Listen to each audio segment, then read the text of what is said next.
चलिए, जैसा कि हम लोग अभी बताए हैं, अभी हम आपको बताए हैं कि ह्रस्व स्वर जो होते हैं, इसमें अभी हम इससे पहले अभी आपको बताए थे हम कि यहाँ पर स्वर के भेद बताए थे, और स्वर के भेद जो होते हैं वो दो होते हैं। उसके नीचे हम बताए हैं कि मूल स्वर जो होते हैं, मूल स्वर के भेद। तो मूल स्वर के कितने भेद होते हैं? तो मूल स्वर जो होते हैं वो 3 प्रकार के होते हैं। कितने प्रकार के? 3 प्रकार के। कौन कौन होते हैं?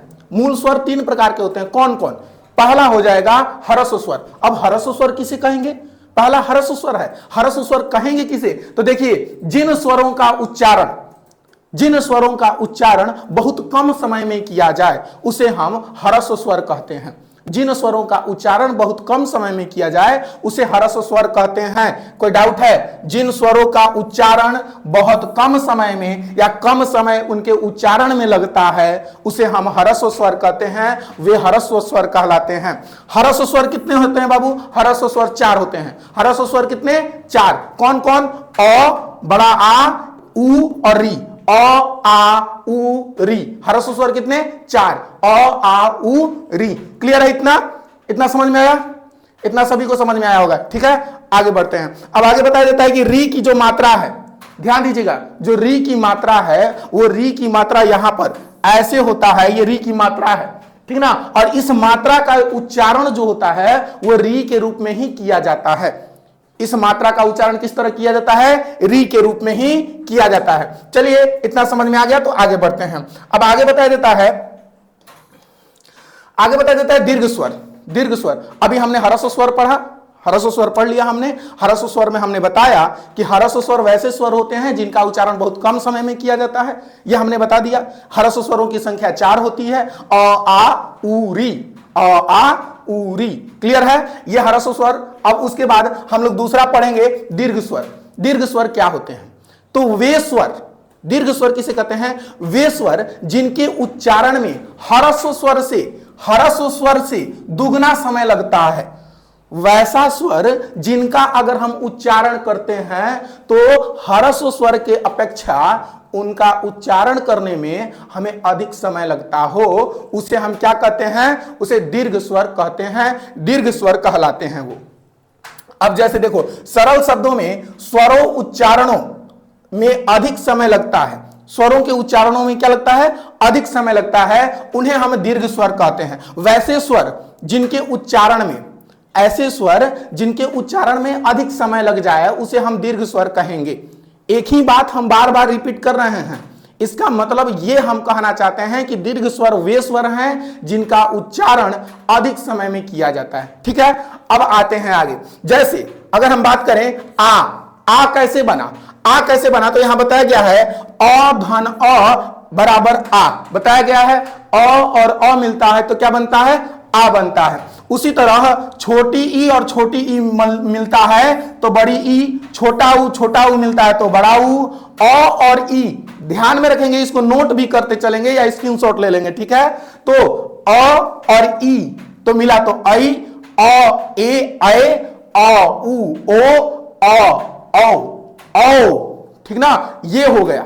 ये जितने भी हैं, अब ये कितने होते हैं? तो देखिए 1 2 3 4 5 6 7, ठीक ना, 8। ये जो होते हैं ह्रस्व स्वरों की, दीर्घ स्वरों की संख्या जो होती है वो 8 होती है।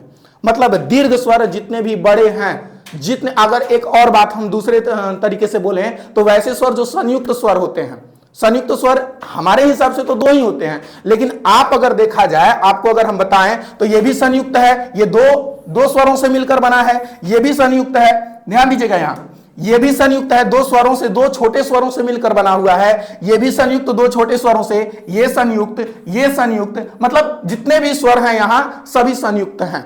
ठीक ना, आगे बढ़ते हैं। अब प्लुत स्वर किसे कहते हैं? प्लुत स्वर क्या होता है? इतना समझ में आ गया हो? इतना समझ में आ गया हो तो चैनल को सब्सक्राइब कर दें, लाइक कर दें और शेयर कर दें, ठीक ना, ताकि अगले को भी पता चल सके और अगला भी पढ़ सके, आपकी सहायता से, आपकी सहयोग से। ठीक है, अच्छा रहेगा। तो चलिए आगे बढ़ते हैं। प्लुत स्वर, प्लुत स्वर क्या होता है बाबू? प्लुत स्वर वे स्वर जिनके उच्चारण में दीर्घ स्वर से भी अधिक समय लगता है, यानी 3 मात्राओं का समय लगता है, उसे हम प्लुत स्वर कहते हैं। उसे क्या कहते हैं, उसे प्लुत स्वर कहते हैं, वह प्लुत स्वर कहलाता है। कोई डाउट है, वह प्लुत स्वर कहलाता है। अब एक और बात, वैसा स्वर जो ह्रस्व स्वर और दीर्घ स्वर के अपेक्षा अधिक समय उच्चारण में अधिक समय उसका लगता है, ठीक ना, उसे हम दीर्घ स्वर प्लुत स्वर कहते हैं। ठीक है, क्लियर है। वैसे स्वर जिनके उच्चारण में दीर्घ स्वर से भी अधिक समय यानी 3 मात्राओं, ध्यान रखेंगे यहां पर बताया जा रहा है, यानी 3 मात्राओं का समय लगता है, उसे हम क्या कहते हैं बाबू, उसे हम प्लुत स्वर कहते हैं, प्लुत स्वर कहते हैं। किसी को कोई दिक्कत नहीं होनी चाहिए किसी भी प्रकार से। ठीक है, आगे बढ़ते हैं। अब बताया जाता है, सरल शब्दों में कहें तो जिस स्वर के उच्चारण में तिगुना समय लगे उसे प्लुत स्वर कहते हैं। जिस स्वर के उच्चारण में तिगुना समय लगता है, कितना समय, तिगुना, उसे हम क्या कहेंगे, उसे हम प्लुत स्वर कहेंगे, उसे हम प्लुत स्वर कहेंगे। ठीक ना, आगे बताया जाता है, इसका चिन्ह ध्यान रखेंगे, इसका चिन्ह क्या है, इसका चिन्ह कुछ इस प्रकार से होता है प्लुत का, जैसे ओम, ओम लिखा जाता है, ओम लिखा जाता है, तो ओम कुछ इस प्रकार से लिखा जाता है, ओम लिखा जाता है, ओम।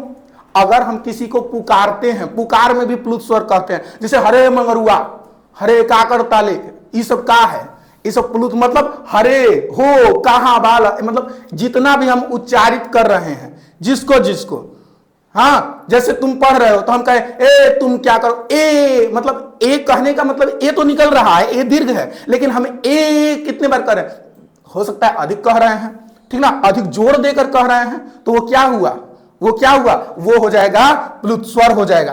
क्लियर है। पुकार में हम प्लुत स्वर का उपयोग करते हैं, पुकार में हम प्लुत स्वर का उपयोग करते हैं, ठीक ना, प्लुत स्वर का ये चिन्ह है।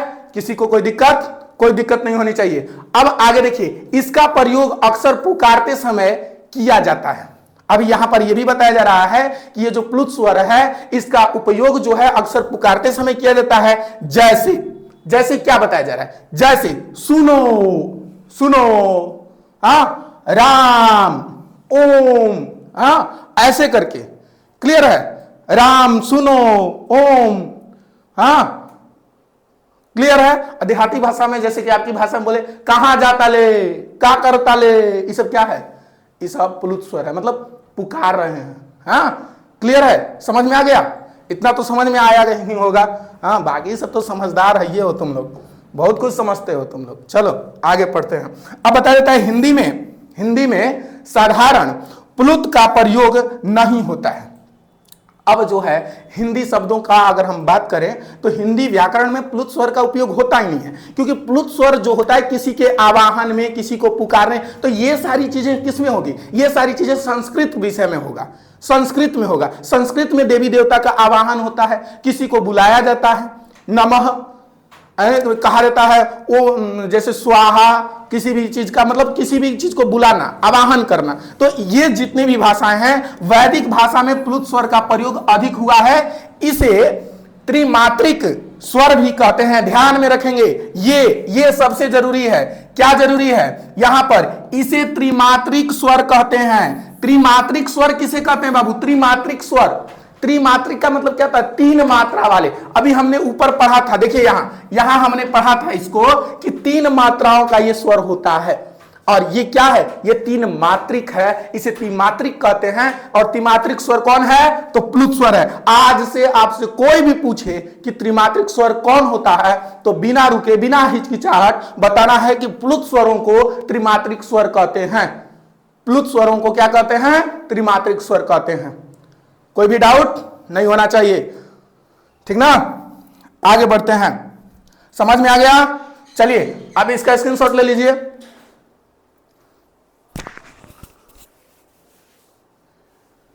तो चलिए, उम्मीद करते हैं कि आप स्क्रीनशॉट ले लिए होंगे, ठीक ना। हम आगे बढ़ते हैं अब, ठीक। अगर आपको नहीं समझ में आए वीडियो तो आप इसको दोबारा देखें। हमको उम्मीद है कि आपको एक बार में तो समझ में आ ही जाएगा, अगर नहीं आएगा तो दोबारा पक्का समझ में आ जाएगा। उसके बाद आपको जीवन में कभी भी वर्ण पढ़ने की कोई जरूरत ही नहीं पड़ेगी, कभी भी नहीं पड़ेगी, ये मेरी गारंटी है, ठीक है। ये मोदी की गारंटी नहीं है, अजीत की गारंटी है, ठीक है। आइए आगे पढ़ते हैं, चलिए।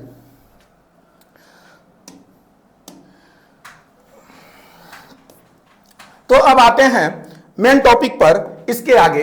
अब इसके आगे बताया जाता है कि जो कुछ होते हैं, इसमें कुछ बताया जाता है कि अयोगवाह, अयोगवाह क्या होता है, ठीक ना। अयोगवाह किसे कहते हैं, ऐसे ऐसे वर्ड आ जाते हैं, ऐसा पूछा जाता है कि अयोगवाह किसे कहते हैं, अयोगवाह क्या होता है। तो बताया जाता है कि हिंदी वर्णमाला में ऐसे वर्ण, हिंदी वर्णमाला में ऐसे वर्ण जिनकी गणना न तो स्वर में हो और ना ही व्यंजनों में हो। याद रखेंगे, हिंदी वर्णमाला में ऐसे वर्ण जिनकी गणना मतलब जिनकी गिनती ना ही स्वर में हो और ना ही व्यंजन वर्णों में हो, उन्हें क्या कहते हैं, उन्हें अयोगवाह कहते हैं, उन्हें अयोगवाह कहते हैं। बहुआ सिंपल सी बात है, एकदम आसान तरीके की बात है कि वैसा वर्ण जो ना ही स्वर हो और ना ही व्यंजन हो, वैसे वर्ण को हम अयोगवाह वर्ण कहेंगे, ठीक ना। वैसे वर्ण को क्या कहेंगे, अयोगवाह वर्ण कहेंगे। कोई डाउट, कोई डाउट नहीं होना चाहिए। जैसे अंग अह, अंग अह, अंग अह, ये क्या है, अंग अह अयोगवाह कहलाते हैं। अंग अह क्या कहलाते हैं, अयोगवाह कहलाते हैं। आपसे कभी भी एग्जाम में पूछ सकता है कि निम्न में से कौन से अयोगवाह हैं, तो घबराना नहीं है, ठीक है। हमको याद कीजिएगा, मतलब हमको याद करने का क्या मतलब, जो हम पढ़ाए हैं उसको याद कीजिएगा, ठीक है। हमको याद करिएगा तो कोई फायदा नहीं होगा, जो हम पढ़ा रहे हैं उसको याद रखेंगे, ठीक। आइए आगे। अब बताया जाता है कि वर्णमाला में इनका स्थान स्वरों के बाद और व्यंजनों से पहले होता है। ध्यान रखेंगे, अयोगवाह जो होते हैं, अयोगवाह वर्णों का स्थान जो होता है, बताया जा रहा है कि स्वरों के बाद होता है, स्वरों के बाद और व्यंजनों से पहले, स्वरों के बाद और व्यंजनों से पहले होता है, स्वरों के बाद और व्यंजनों से पहले होता है। अंग, अंग को अनुस्वार, अयोगवाह, अनुस्वार तथा अह को विसर्ग कहा जाता है। अंग को क्या कहा जाता है, अंग को अनुस्वार कहा जाएगा। अंग को क्या कहा जाएगा, अनुस्वार। दिमाग में बैठा लीजिए, अंग जो है उसे अनुस्वार कहेंगे और जो अह है उसे विसर्ग कहेंगे। कोई डाउट है, अंग को अनुस्वार, अह को विसर्ग, क्लियर है। अंग को अनुस्वार, अह को विसर्ग, कोई भी दिक्कत नहीं होनी चाहिए। अब आगे देखिए, अयोगवाह 4 प्रकार के होते हैं बबुआ। अयोगवाह कितने प्रकार के, 4 प्रकार, ठीक। अयोगवाह 4 प्रकार के होते हैं, कौन कौन, तो देखिए एक दिया है अनुनासिक। अनुनासिक देखिए, इसका इसके साथ साथ इसकी मात्राएं भी दी हुई है, ठीक है। तो एक अनुनासिक हो गया, दूसरा अनुस्वार हो गया, दूसरा अनुस्वार, तीसरा विसर्ग और चौथा क्या हुआ, निर्नुनासिक। क्लियर है, ये निर्नुनासिक है, निर्नुनासिक ये है। देखिए अयोगवाह कितने प्रकार के, अयोगवाह 4 प्रकार के। अयोगवाह कितने होते हैं, 4 होते हैं। कौन कौन, अनुनासिक, अनुस्वार, अनुनासिक, अनुस्वार, विसर्ग और निर्नुनासिक। क्लियर है, इतना समझ में आ गया।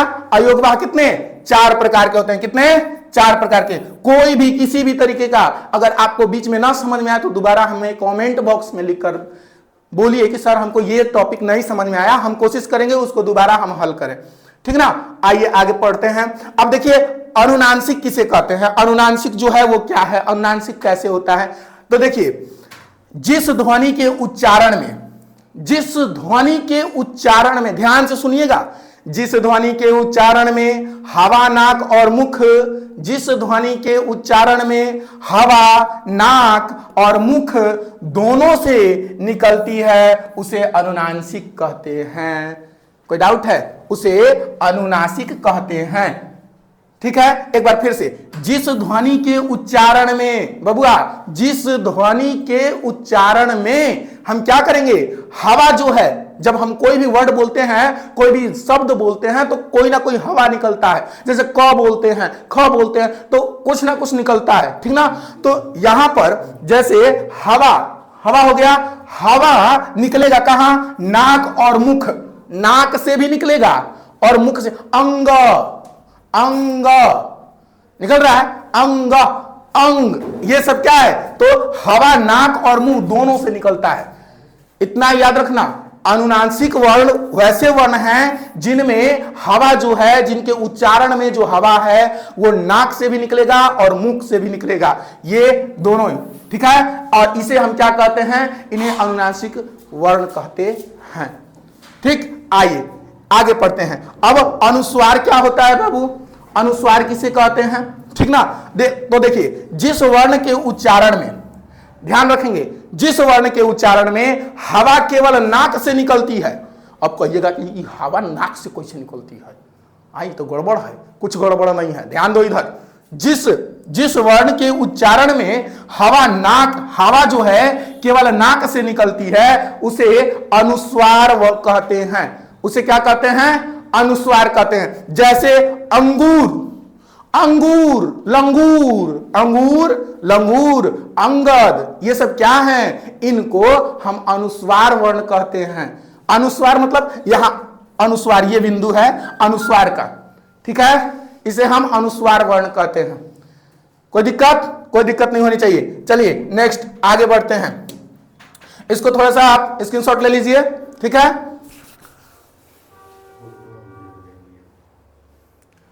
चलिए तब आगे बढ़ते हैं, ठीक है। अब आगे बताया जाता है कि अब विसर्ग क्या होते हैं। हमने पढ़ा अयोगवाह पढ़ लिए, अयोगवाह के 4 प्रकार हम लोगों ने पढ़ा। अयोगवाह के 4 प्रकार कौन कौन बाबू, तो अयोगवाह के 4 प्रकार अभी हमने पढ़ा, अनुनासिक, अनुस्वार, अनुनासिक, अनुस्वार, विसर्ग, अनुनासिक, अनुस्वार, विसर्ग, निर्नुनासिक, ठीक है। अनुनासिक याद रखेंगे, अनुनासिक, अनुस्वार, विसर्ग, निर्नुनासिक। कोई डाउट, तो हमने पढ़ा अनुनासिक पढ़ लिए हम, विसर्ग पढ़ लिए हम, ठीक ना। अब आगे पढ़ते हैं, ठीक है।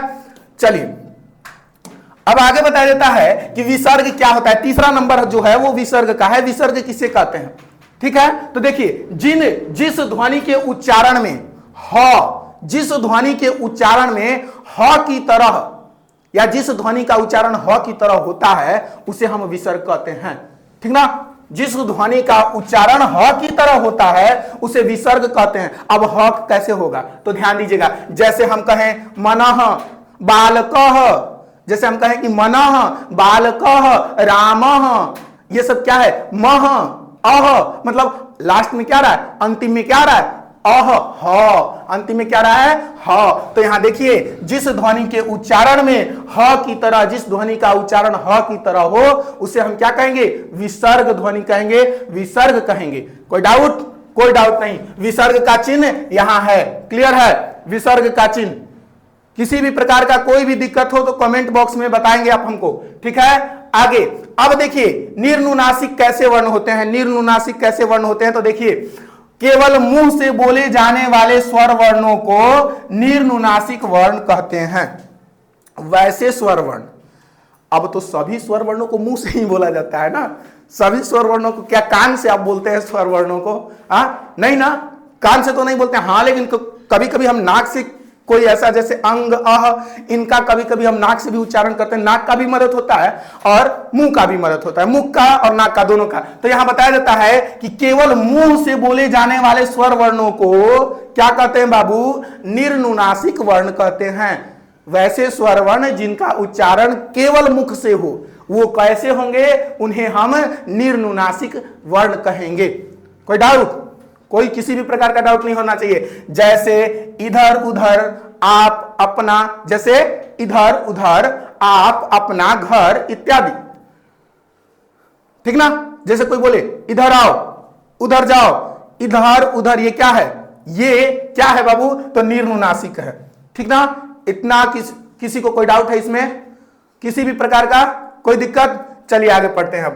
अब बताया जाता है अनुस्वार और अनुनासिक में अंतर क्या है। अनुस्वार और अनुनासिक में क्या अंतर है, ठीक है, इसको थोड़ा सा हम देखते हैं। अनुस्वार और अनुनासिक में क्या अंतर है, एक एक शब्द हम पढ़ेंगे, याद रखेंगे कि इसके बाद आपको दोबारा वर्ण ना पढ़ना पड़े, वर्ण पढ़ना ना पड़े इसके बाद कभी भी, कहीं भी, ठीक ना, इतना याद रखेंगे। चलिए आगे पढ़ते हैं। देखिए अनुनासिक, अब हम किसी भी किसी भी दो व्यक्तियों के बीच में अगर हम अंतर बताते हैं या किसी दो वर्णों के बीच में अंतर बताते हैं तो अंतर बताने का सबसे आसान तरीका पहले क्या रहता है, पहले तो उनका परिभाषा हम लिख देते हैं।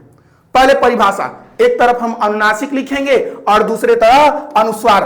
तो देखिए अनुनासिक क्या है, अनुनासिक के उच्चारण में नाक से बहुत कम सांस निकलती है।